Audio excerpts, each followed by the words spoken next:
Hey guys, Desolate Magic here, and pretty much nobody's talking about this, so I thought, boy, I've really got to bring this up in a video. Some people at this point are casually thinking, well, I wonder what'll happen with the next set release. I mean, 5 new guilds, new color combinations. What will the mechanics be? That's huge.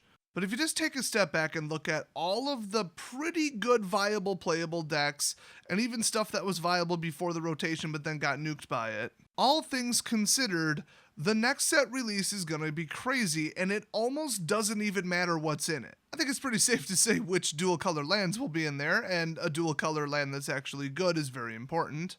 It can make or break a deck considering your alternative is, well, we don't have the guild gates either, but the equivalent come in tapped lands, and that's it. I mean, some Dominaria lands and some Ixalan lands, but still.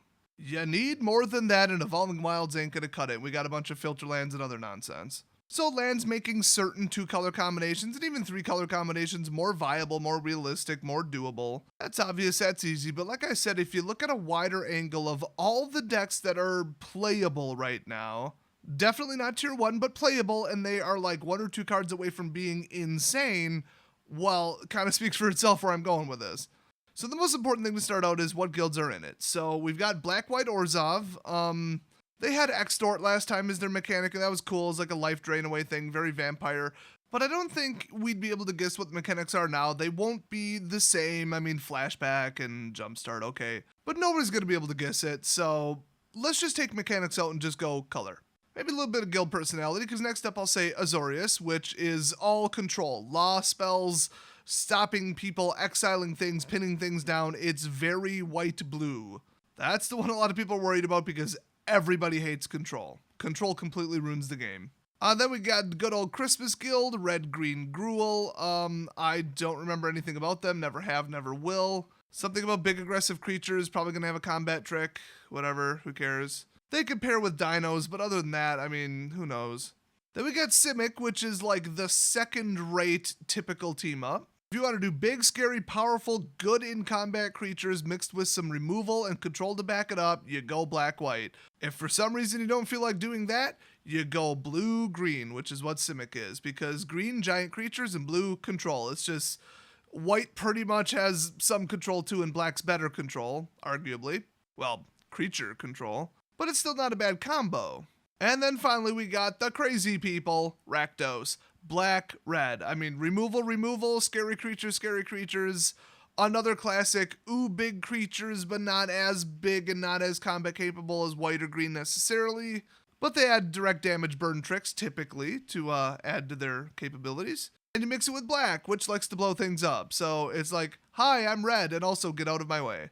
So that could be some mean stuff. So let's go through what I think could happen. So right now, a very almost there deck, if I were to use Wizard's stupid terminology, which is a complete misnomer and that's never what the articles are about. I think they did an almost there about like the one that just like won the Pro Tour.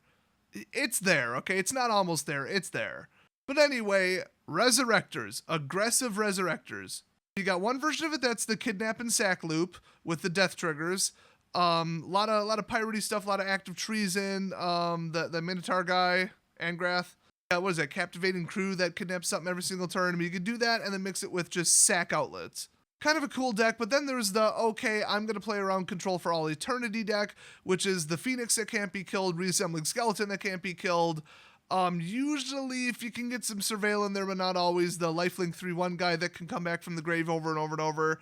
And then Squee, which can come back from literally anywhere. And then throw on Angrath because it's funny and drain away their cards. And some people just go full Resurrectors and just combat tricks, a little bit of Sure Strike if they want to get crazy.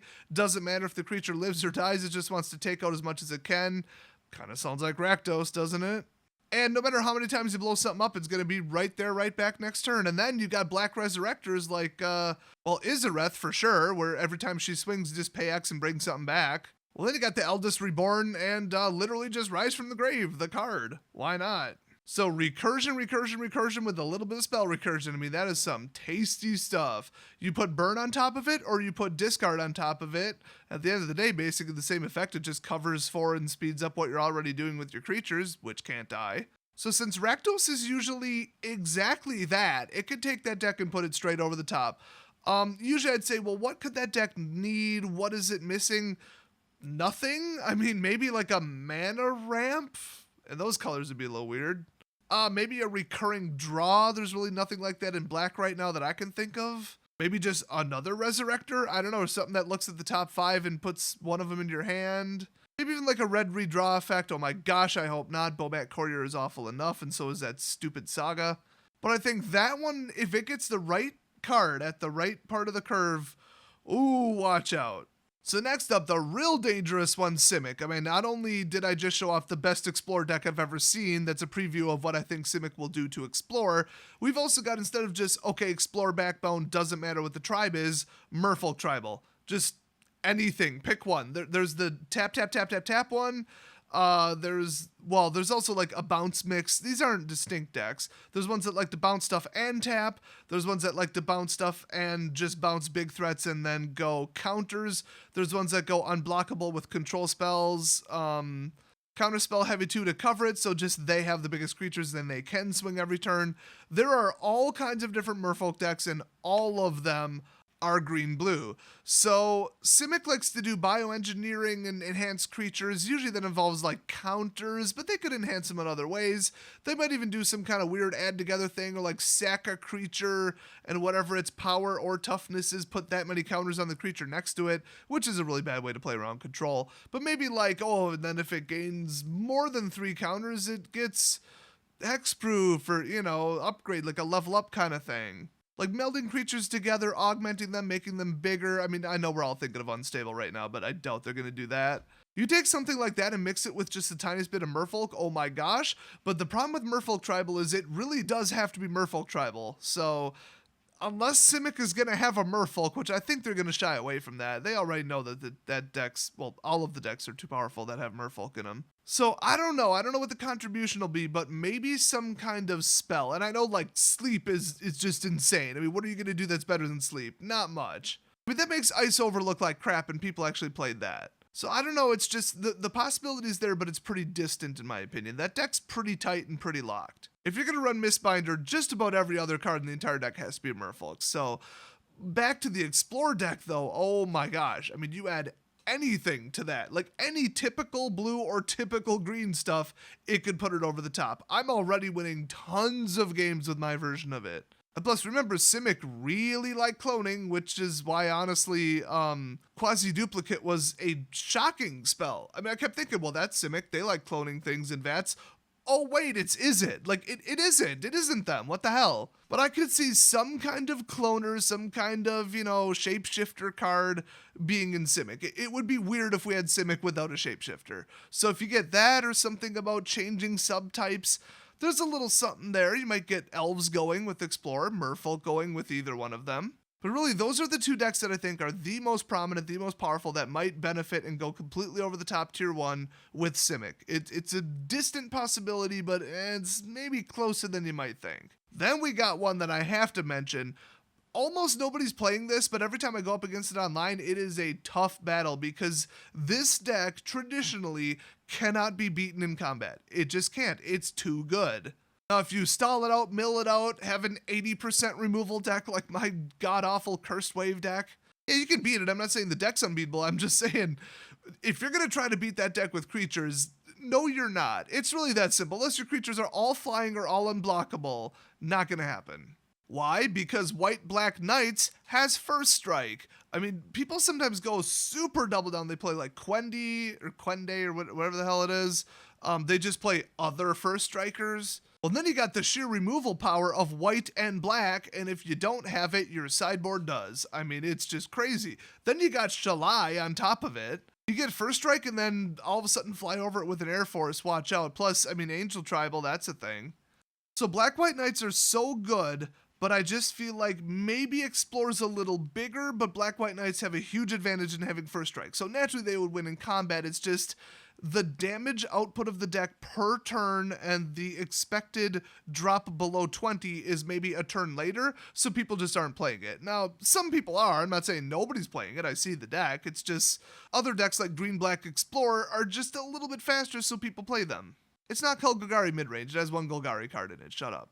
So White-Black Knights or some kind of weird angel thing, which is usually honestly a Selesnya green splash, Either one of those could benefit pretty heavily from Orzhov, and honestly from Azorius too, a little bit. So let's jump to Azorius. So they're blue-white, and there's only one blue-white heavy deck right now, and it's Teferi. And they, well, actually, is it splash white? I wouldn't even call it really a white deck, but originally the Teferi deck before rotation was blue-white, and then they would maybe splash a color from there. So the way it works, I mean, functionally, it's just card draw and removal install. It's the same deck. So, I mean, blue-white could come back in a blue-white heavy form if it kind of drops red a little bit or completely.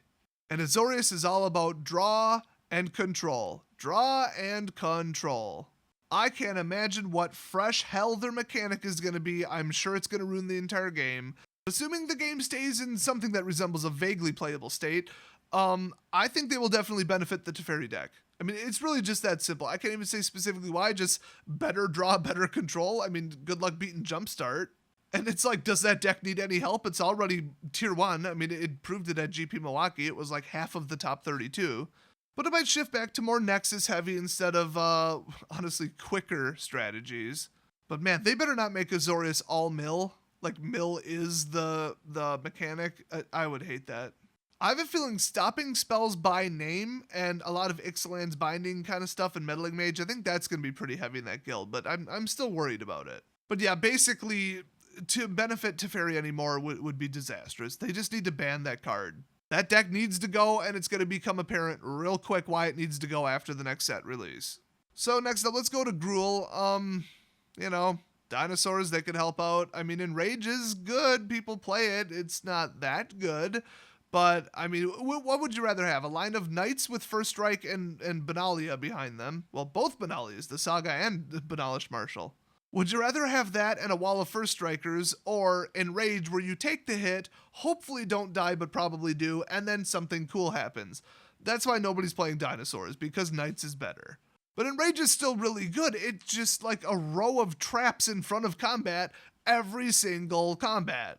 I mean, you can't win if you don't swing, but, oh, what if they block this way, this way, this way? Then they'll draw a card, get a land, do this, do that, deal some damage, and there's no solution. It just shuts down combat. That's why Enrage was such a fun mechanic. So, will they do something directly with Enrage? That would be weird. Like, self-damage? I don't think so. That's more of like a Rakdos thing. But I mean, they got to do something with creatures. I honestly know the least about the Gruel guild, like personality-wise and strategically. I just know it's like big bad creatures and stuff. But people said they were powerful, so could they mix with very limited dinosaurs, like just Ripjaw's Raptors, or just, I don't know, the Ramper that helps dinosaurs especially, or gets a boost when they're out? And then instead of all-in dinosaurs, 100% synergy, you're just like, if these cards meet up, I get a little extra something. But really, it's just dinosaurs are there because they're big and scary and Enrage is cool. And then on top of it, Gruel. I could see that, but to me, it's a long shot. I think if Gruel's going to be popular, it'll just be standalone. It'll be whatever is their mechanic, and it'll probably be like an 80% Gruel deck with other sets adding in a couple little things. Like even like Banefire, you never know, or Fight with Fire, that 4 damage in exile thing. I mean, those are just staples. You can drop them in. They're just utility cards. They're not tied to any mechanic or, guild or set or anything. So we'll see. We'll see what happens with that one. And if I'm not mistaken, I believe that's all 5 guilds. So just think about it. If you played against those decks and you're like, oh, those are good. It's like tier 1.5 or even tier 2, but ooh, you got to be careful. Well, in the next set, almost every single guild is on color with those dangerous tier 1.5 decks. So if they get an upgrade, oh boy, it's going to shake stuff up. So if you had a deck that you thought was pretty good before Guilds of Ravnica, and it's one that I mentioned here, hold on to it. Don't disassemble it. Don't sell the cards. In fact, there are certain secondary strategies in deck archetypes right now that you could probably take the staples out of, the rares and mythics, invest in them heavily because they ain't worth anything right now, and make a lot of money. And see, the funny thing about that type of targeted investment is that it works in either case. I mean, I'm not saying it's a sure thing. There's no such thing. Well, except for insider trading. But if Simic is the big guild, and you bought up a bunch of not only the lands that are on color with Simic, but, some good staple cards, like, I wouldn't say Mistbinder, that's a little specific, but just general hyper-powerful blue cards and hyper-powerful green cards. Is it Tempest Djinn? Is it Jade Light Ranger? Probably not. I mean, it pretty much has to be mono blue to do Tempest. I mean, come on. But I mean, could be favored wins. Who knows? I mean, when Azorius comes out, blue-white flyers is a thing. All flyers. The whole deck is flyers and the rest is control. Really gimmicky, not very good right now, but it could take off if there's too many flyers in the Azorius guild, just saying. All of a sudden, favorable wins could shoot up, although I think that's actually not a rare. Bad example, but you get it. This is hyper powerful. Oh, and this could go in... But just in general, if you're looking at like a rare or a mythic and you're like, wow, this is hyper powerful. It's a shame it's, $1, $2, especially like certain planeswalkers and stuff where you're just like, yeah, that's a planeswalker. Those are usually good. It's just nobody's playing them right now. So it's a $3 card. And especially real unique stuff with real interesting abilities, like a really good enchantment, maybe even an artifact, you never know. And then you're like, wait a minute. That sounds like something Orzhov would do or use, or it could be a benefit to them. Okay, so let's say Orzhov has Extort 2.0 and people are like, Extort deck, yay, and they build that. It's 90% Orzhov and then 10% the best black and white cards from past sets. That's the predictable part, but then there's the flip side, which I've been saying in this entire video, which is, oh, okay, Black White Knights explodes. It's 90% the deck list right now, but 10% a little bit of help from Orzhov. Boom. Some, I don't know, white knight from Dominaria that's a rare, I guess, shoots up in price. I don't know, what are the paladins? I don't know, I can't think of an example. I actually didn't build any version of that deck. But if any of those cards shoot up because of Orzhov, it's the same thing. In either case, whether it's Orzhov heavy or Orzhov helped, most important cards in the deck still shot up. So, I wouldn't say just go buy 50 copies of everything that looks maybe good and see if something sticks. That's rarely a good idea. You'll probably be wrong more than you're right. But on the flip side, I mean, not everybody's an investor, but everybody has a trade binder pretty much. So if you're like, you know what? That one black-white card, I'm just going to hold on to it. Somebody wants it for 75 cents in trade because that's what it's worth. I think I'm going to hold on to it and see what happens with the launch of Orzhov. Now that is smart. Well, honestly, especially with stuff like any vampire. I mean, there's vampires in Orzhov, duh. So you look at Twilight Prophet, which is already kind of expensive because it's an insane card. What if it goes into an Orzhov deck and becomes a $30 card? So if you have one, I'm not saying, at the current price, go buy up 1 million copies. Just if you have one, maybe don't trade it away. Or if you're looking for a trade in somebody else's binder, maybe make an opportunistic trade just because it might go up. Or, oh my gosh, Alenda. Can you imagine what would happen if you get a little bit of a vampire tribal boost, get some, Legion going? Legion Lieutenant, the vampire booster. But the main Orzhov mechanic has to do with how many creatures are in play on your side of the battlefield. Alenda would be a $30 card. I mean, she's already completely insane, but, and I was going to say she's actually cheap. I just checked, she's $10, damn. But she's not in very many decks, so she's relatively cheap, I guess I'll say. I legit thought she was like $4. And you can look at a card like Azor the Lawbringer. I mean, it's a 6 cost, it's like double blue, double white, kind of hard to get out. It's a 6/6 flyer, and it does something kind of gimmicky but cool, and if you get to swing with them once, cool, you probably win the game. It's still really hard to get out a 6 cost no matter what's in Azorius, but, he also is the leader of the Azorius guild. Like, it would be crazy to think that he might not help out a pure white-blue deck, especially if it's flying heavy. Still huge long shot, and it's $1.50 a copy. I mean, boy. Who knows? I mean, even Axis Immortality, the 50-cent mythic, where you can swap life totals every upkeep. It still costs 6, which is a ridiculously narrow playability, but if something with Orzhov includes life totals being important or whatever, how much you gain or lose per turn, that could all of a sudden be a thing. I mean, even like Tezzeret, which somehow is a $7.50 card right now. That's also shocking to me. He might become a thing. I mean, yeah, 5 cost, but he's a Planeswalker, 5 loyalty. Cool. But if any of the guilds decide to do something with artifacts, kaboom. So there's a lot of cards out there that you don't immediately want to write off just because nobody's playing them right now. If you look at them in a vacuum, you're like, that's powerful, or that seems like something one of the next 5 guilds will do. That is your red flag that you should not trade it away. Don't buy list it. Just hold on to it. So that's my little bit of predictive investment advice because, well, if we're predicting the future, might as well throw in money. If you guys enjoyed this video, leave a big old like on it. And if you got something crazy to speculate on, the comment section is the perfect place for that. Thanks for watching, and I'll see you guys next video.